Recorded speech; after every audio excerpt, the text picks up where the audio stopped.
Good morning everyone and welcome. I'm Katie Fremlin and I'm the Project Manager for the Maths Centre for Excellence at City College Plymouth, and I'm going to talk to you about our Alternative Learning Environments Action Research this morning. Hope you enjoy and ask me any questions you'd like to at the end of the presentation. So first of all, just to outline our Action Research mission. So we set out on improving the motivation and engagement of maths research students in FE colleges by developing maths learning outside the traditional learning environment, including outdoors and wider campus settings. So this morning I'm going to run through with you why we chose alternative learning environments, what we did, what was our methodology, what we discovered, and keeping up the momentum for next year's research. So first of all, why alternative learning environments? So a little bit about us as an action research group. So our team at City College Plymouth have a wide range of experience of teaching students from primary up until adult learners, but also a wide range of subject knowledge and experience within specialist units. We've all got a passion for the great outdoors and looking at alternative learning environments, and that's really helped develop our research from 2019 onwards. We were particularly lucky to be able to go on an Erasmus Plus trip to Sweden a couple of years ago, and that really helped us realise the calming effects of nature as well and how we can transfer that for use with teaching and learning with our students. As I said, we've continued this journey from 2019 as our action research and developed as we've gone. Our team are involved on two sites. So we have the main college site of City College Plymouth, which is an inner city site. And then we also have a specialist unit, which is called PK Barracks.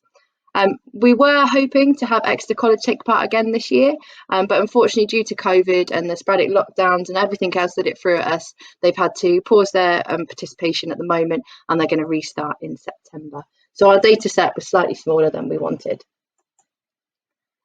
A bit about our demographic. So City College Plymouth, we're down in the sunny southwest, and we're an inner city college, so the demographic reflects this in terms of deprivation, access to resources and services. Across the board in Plymouth, we have something called the Plymouth Challenge, where at all levels our learners are under the national average in maths achievement. And therefore, Key Stage 4, this is really highlighted, and lots of these learners come on to us in an FE setting. We'll also have the majority of our students, which I'm sure is prevalent in all FE colleges, do suffer with some degree of maths anxiety. So it's something that we've really wanted to consider within our action research.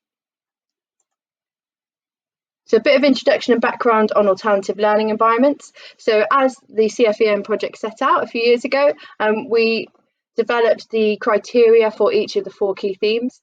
So that's motivation, engagement, contextualisation, data and technology, and mastery. We've really honed in on motivation and engagement as a centre. And that's looking at development of positive learning environments that are more engaging, linking maths learning to students' interests, and being sympathetic to students' usual ways of working. So in 2019-20, we found some really strong positive suggestions from our action research. So we continued this, looking at how maths learning outside the traditional classroom environment is a positive development in teaching and learning for post-16. So what we developed this year, we created further alternative lessons that were incorporated into the scheme of work. We worked with a wider range of students. We looked at more alternative environments, so we opened up further. So last year we looked just at doing some outdoors, but actually we've looked at how we can use other campus settings. And we brought a maths mastery base to the sessions as well. So we looked at that initially in our background research, and we tied each lesson to some of the mastery concepts.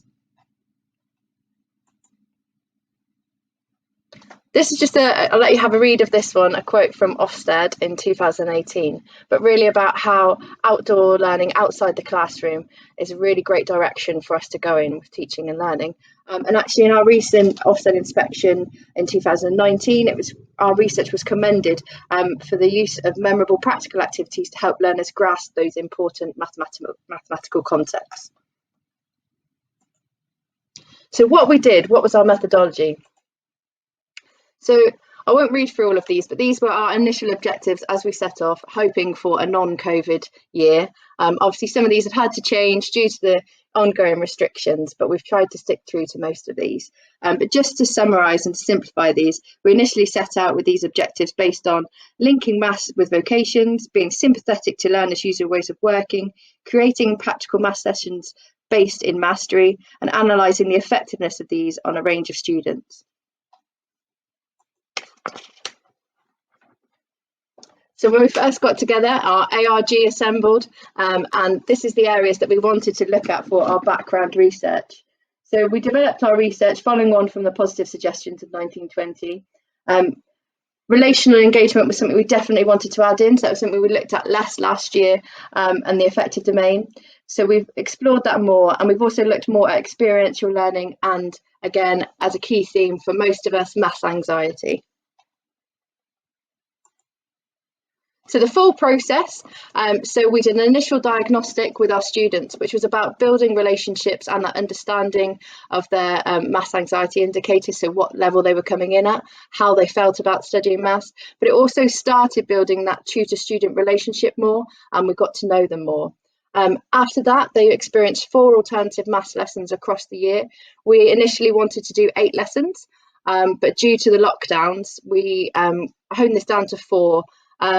We really wanted these sessions, as they're all about alternative environments, to be face-to-face and to be in those environments. We looked at some additional online activities that we did along the way, but for our research, we really wanted to focus in on that experience of the lesson in a face-to-face practical environment. And then at the end of each session, there's student and staff feedback, and we gathered this in and based on their experience and also observations of the tutor for the class. Alongside all of this, the team experienced some really high quality CPD this year as an action research group. So the 4 sessions that we carried out with students. So session 1, campus orienteering, that was our flagship lesson from last year. It incorporates data collection, bearings and problem solving, and it's outdoors around the campus, so it can be easily transferable to any other FE setting. Session 2, the perfect squash and smoothies.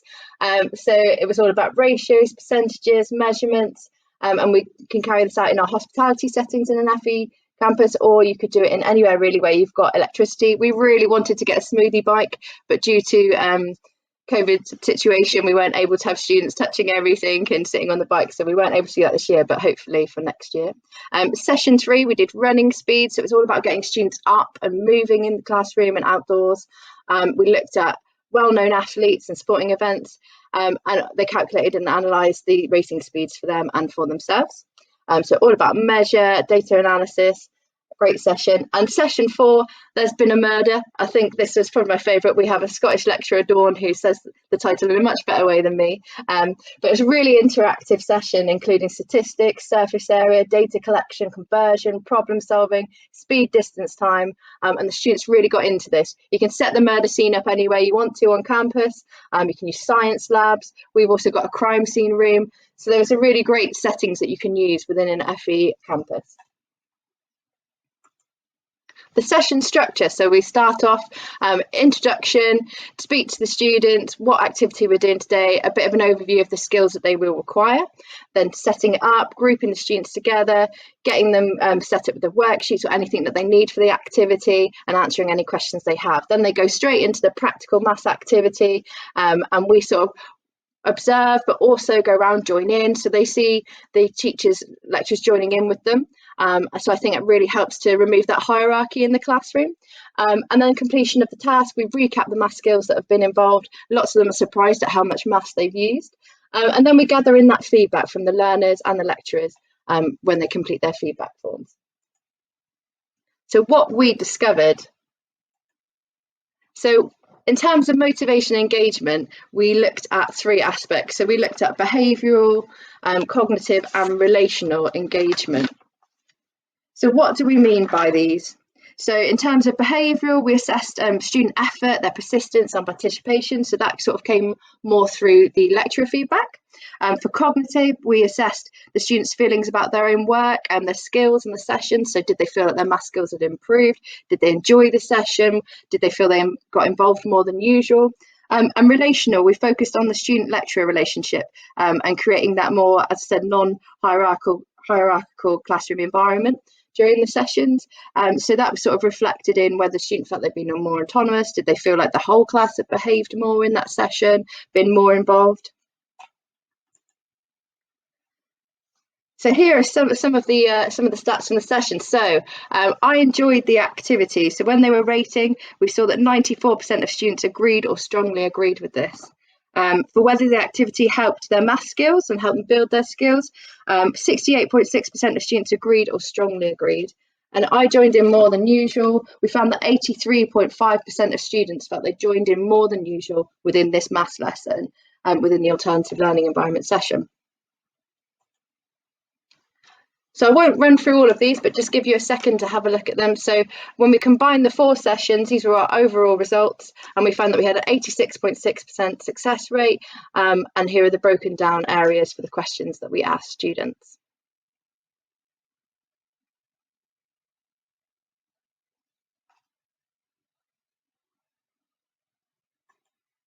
In terms of staff feedback, what we looked at from a staff perspective was student behaviour, and what we saw that they rated that student behaviour was a 6 or above on a scale of 1 to 10 for the sessions. But we also broke that down, so did they feel like the behaviour was different from usual in a maths lesson for the group? And as we coded our answers, as you can see in the colours here, and we saw that the purple group here are really focused on, they've mentioned behaviour and they've mentioned engagement being better. And the blue group of answers here are about being more focused and determined. So we could see that really positive effect on students that was really noticed by their lecturer. And do you feel the students were more autonomous in the lessons? So we wanted the lessons to support students to feel more ownership of their maths learning, to feel more resilient, and to feel that they can build their skills. So really developing that growth mindset alongside the alternative sessions. So as I've grouped the sessions here, the answers here, sorry, you can see that the purple answers here are saying that students that fully worked on their own, got into the activity and completed the activity. For the green answers, students were more able to do this, but still needed a little bit of support or help, which means that we're developing those processes, and that student is gradually becoming more autonomous in the lesson. So just a few bits of discussion around what we found. So obviously COVID had an effect on what we initially set out to do. So our data set is smaller than we'd planned for, but we still had 67 students take part. But it therefore affected whether we really wanted to break down those student groups and analyse whether the sessions had different effects on say SEN students or ESOL students, different age groups. So as we grow that data set next year, we want to be able to analyse that further. Because we wanted the sessions to be face-to-face and in those environments, therefore the timescales were affected slightly. So due to the lockdowns, it meant that the last 3 lessons were quite close together once we came back from the second lockdown. External factors that can impact the session. So obviously we were based on 2 different sites. So the way that a lesson is traditionally delivered could differ between the City College campus and PK Barracks. So that can have an effect on how the students feel about their engagement. Also things like the time of the lesson. So if it was first thing on a Monday morning or last thing on a Friday, there might be less engagement than say if it was on a Wednesday afternoon. Differentiating from the school experience. So we're seeing this pattern in increased autonomy for students, and what we're really aiming to do is to make the alternative learning environment sessions really different from their experience of secondary school, and therefore supporting any of the maths anxiety feelings that they may have, because it feels so different and they feel more comfortable in a new setting. We can see that there's suggestions of really positive effects on behaviour and therefore other barriers like maths anxiety. So we found it actually seems to create this level playing field within the lesson environment. So students that might be generally more confident as opposed to the ones that are less confident, they seem to level out in these sessions, and actually everyone takes part and everyone gets involved, and it takes away that sort of stepping of different groups of students within a session. And again, as I mentioned about the lecturer being involved and actually getting involved in the practical activity, it takes away that hierarchy and creates more horizontal relationships in the classroom. The qualitative feedback from staff suggests increased focus and engagement of students, which is really positive, and we want to develop this further. And again, it's really continued to improve our cross-college maths culture and collaboration. So we've been involved with different departments to create these sessions and to use the different spaces around the college. And it's really created a buzz about how they can embed maths within their own vocational areas. So keeping up the momentum. So the cycle of action research. So for next year, what we're going to do, so we're going to increase the data set and we will increase the number of sites that take part, therefore meaning that we can compare students more and also look at different student groups and how these lessons and the process affects them. Further development of the diagnostic and feedback avenues. So we want to create, now that we can do some more face-to-face, we'll have student forums, and we want students to be involved in designing the lessons also. So we're going to have some focus groups with students. Vocational focused embedding of maths mastery, so scheme of work collaboration. So we want to get into vocations. So we're going to be working with some maths facilitators next year. They're going to be based within each faculty, and actually how can we support them with some team teaching and embedding those maths parts of the vocational modules and support them to deliver those and be involved in the overall scheme of work for maths. Continued high quality and CPD and upskilling. So this year we were really fortunate to be able to do TSST as part of our networking. So we provided that for staff throughout our site and our network.